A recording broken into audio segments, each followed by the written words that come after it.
when, in the course of human events, it becomes necessary for a people to dissolve the political bands which have connected them with another, and to assume among the powers of the earth the separate and equal station to which the laws of nature and of nature's God entitle them, a decent respect to the opinions of mankind requires that they declare the causes which impel them to the separation. We hold these truths to be self-evident, that all men are created equal, that they are endowed by their Creator with certain unalienable rights, that among these are life, liberty, and the pursuit of happiness, that to secure these rights governments are instituted among men, deriving their just powers from the consent of the governed, that whenever any form of government becomes destructive of these ends, it is the right of the people to alter or to abolish it, and to establish new government, laying its foundation in such principles and organizing its powers in such forms as to them shall seem most likely to effect their safety and happiness.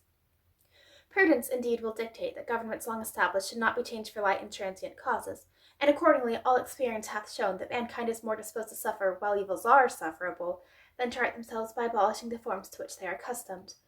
But when a long train of abuses and usurpations, pursuing invariably the same object, evinces a design to reduce them under absolute despotism, it is their right, it is their duty, to throw off such government, and to provide new guards for their future security. Such has been the patient sufferance of these colonies, and such is now the necessity which constrains them to alter their former systems of government.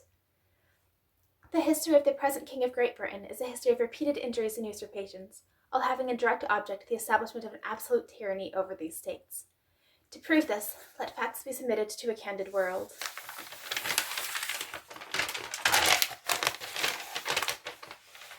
He has refused his assent to laws, the most wholesome and necessary for the public good. He has forbidden his governors to pass laws of immediate and pressing importance, unless suspended in their operation till his assent should be obtained, and when so suspended, he has utterly neglected to attend to them. He has refused to pass other laws for the accommodation of large districts of people, unless those people would relinquish the right of representation in the legislature, a right inestimable to them and formidable to tyrants only.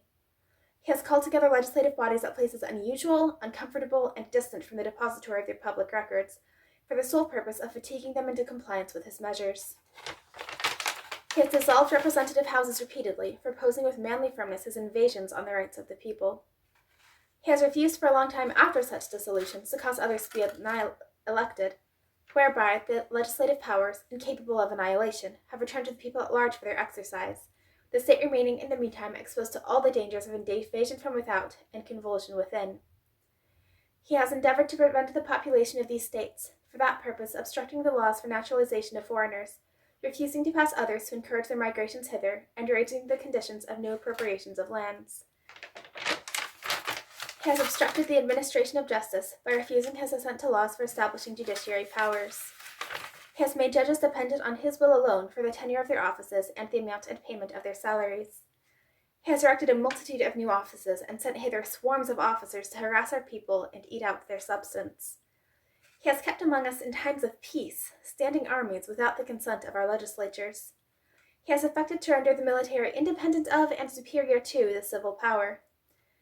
He has combined with others to subject us to a jurisdiction foreign to our Constitution and unacknowledged by our laws, giving his assent to their acts of pretended legislation, for quartering large bodies of armed troops among us, for protecting them by a mock trial from punishment for any murders which they should commit on the inhabitants of these states, for cutting off our trade with all parts of the world, for imposing taxes on us without our consent, for depriving us in many cases of the benefits of trial by jury, for transporting us beyond seas to be tried for pretended offences, for abolishing the free system of English laws in a neighboring province, establishing therein an arbitrary government, and enlarging its boundaries so as to render it at once an example and fit instrument for introducing the same absolute rule into these colonies, for taking away our charters, abolishing our most valuable laws, and altering fundamentally the forms of our governments, for suspending our own legislatures and declaring themselves invested with power to legislate for us in all cases whatsoever. He has abdicated government here by declaring us out of his protection and waging war against us. He has plundered our seas, ravaged our coasts, burnt our towns, and destroyed the lives of our people. He is at this time transporting large armies of foreign mercenaries to complete the works of death, desolation, and tyranny, already begun with circumstances of cruelty and perfidy scarcely paralleled in the most barbarous ages, and totally unworthy the head of a civilized nation. He has constrained our fellow citizens taken captive on the high seas to bear arms against their country, to become the executioners of their friends and brethren, or to fall themselves by their hands. He has excited domestic insurrections amongst us, and has endeavored to bring on the inhabitants of our frontiers the merciless Indian savages, whose known rule of warfare is an undistinguished destruction of all ages, sexes, and conditions.